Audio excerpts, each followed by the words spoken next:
Good morning, class. Today is May 11th, 2020. I hope you had a wonderful, warm weekend. It was quite chilly out. It's going to be chilly for the next few days, and then it's going to spike up to the upper 70s and lower 80 degrees, so we don't really get much of spring. But that's fine. I like the warmer weather.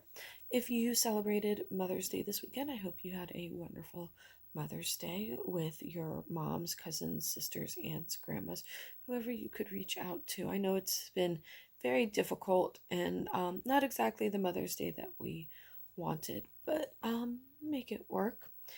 Let's start with our this day in history. On this day in 868, I believe that's BC. I don't have it written down. Um, so BCE, the earliest surviving dated printed book is produced in China. So we have the first book published ever comes, well, the one that we know how old it is. There might be ones that are older, but this one has a date on it, so we know that it comes from this date. um Comes was published today. Is in China. In 1904, Salvador Dali was born. He was a famous painter known for his quite out there and eccentric paintings. You've probably seen the one with the clocks kind of like melting. That's Salvador Dali. On this day in 1858, Minnesota becomes part of the United States. Minnesota is a quite beautiful state, known for having thousands upon thousands of lakes. It's at the Canadian border, about halfway across our country. When I was in England, funny story, people would hear my accent and go, "Oh, American or Canadian?" I'd say, "American." They say, "New York or California?" I was like, "Washington, D.C." It's easier just to say that. But I had a friend with me from Minnesota, and she's like, because it's kind of hard to describe. America's huge. On this day in 1981, Bob Marley dies. He was a very, very famous singer known for his reggae music. And on this day in 1864, Confederate Cavalry General Jeb Stuart is mortally wounded. He was a leader of the Confederate Army, which is ironic because that's what we're talking about for the next few weeks. I should know more about Jeb Stuart. I did a project on him. I was also in 8th grade, so that was quite a long time ago. All right, before I jump into this week's work, I just wanted to tell you guys how much I miss you. And um I've been processing the news that we're not going back for the rest of the school year, and I know I told many of you, I'm hoping that we'll go back, but you need to mentally prepare yourself for the possibility that we're not going back.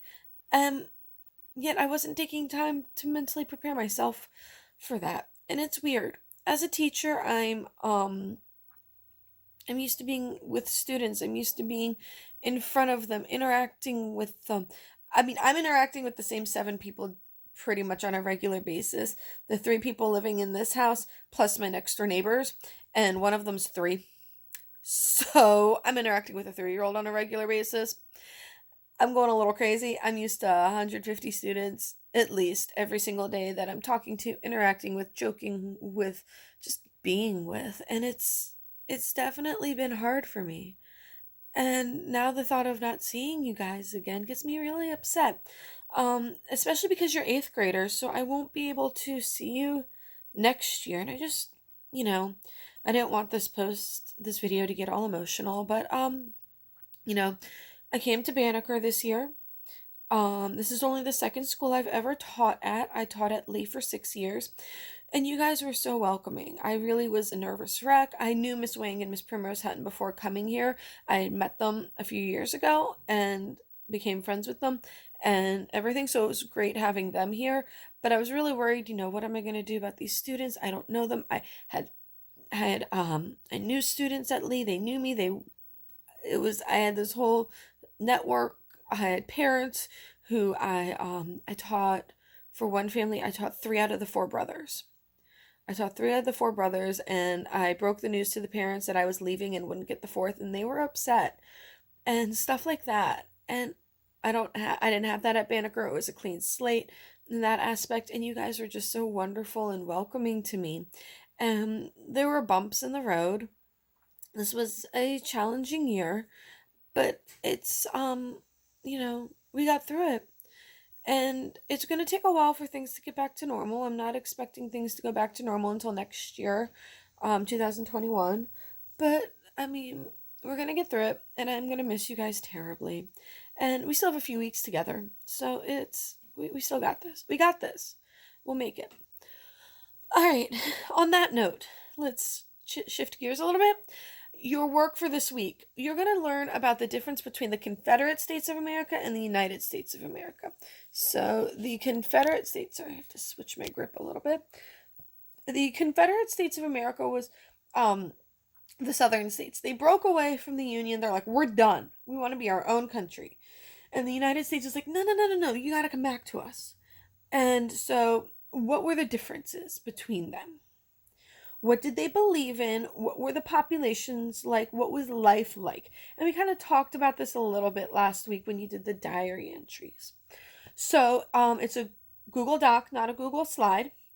And you're going to watch a video, you're going to read a little bit, and then you're going to do a sorting activity. And there's a big word bank, and you just have to sort. Office hours, that is the one thing I forgot to check, so please bear with me for 1 second while I pull up what are our office hours going to be for this week. Because we voted, I apologize, you get a lovely weird view of me as I pull this up. I knew there was something I was forgetting to do. Alrighty. Hold on. Office hours survey. Let's see what the results say. I'm going to find out just as at the same time you guys are falling out. Alright, 112 of you responded. It was fairly close, but office hours are going to be on Tuesdays and Wednesdays. So Tuesdays for periods 1 and 4, Wednesdays for periods 5, 6, and 7. Now, does that mean I won't have any office hours or won't be available on Thursdays and Fridays? Absolutely, positively not. So if you're doing your work on Thursday or Friday and you're like, I don't get this at all, I need help, that's fine. You can email me. If you're like, I need Zoom, I need to have a Zoom session, email me, say, can we do a Zoom session? Fine. That's fine. Google Voice. If you want to do Google Voice, shoot me a text, call, something like that at reasonable hours. So those of you doing homework at 3 in the morning and emailing me, you know who you are. Don't call me at 3 in the morning. Don't. It's not going to be pretty. It's not going to end well. Trust me. So shoot me an email, text, call, whatever works for you to reach out. And don't be afraid. If you're like, I need a Zoom session so we can walk through this at the Zoom session, say, can we do a Zoom session? Advocate for yourself. Don't apologize for needing it. Don't apologize for emailing me. I get some of you who do that. Don't worry about it. That's why I'm here. Okay? That's my job. That's why I'm here. As always, like I've been saying, reach out to me if you have any questions or concerns, and I will talk to you guys tomorrow in office hours. Bye, guys.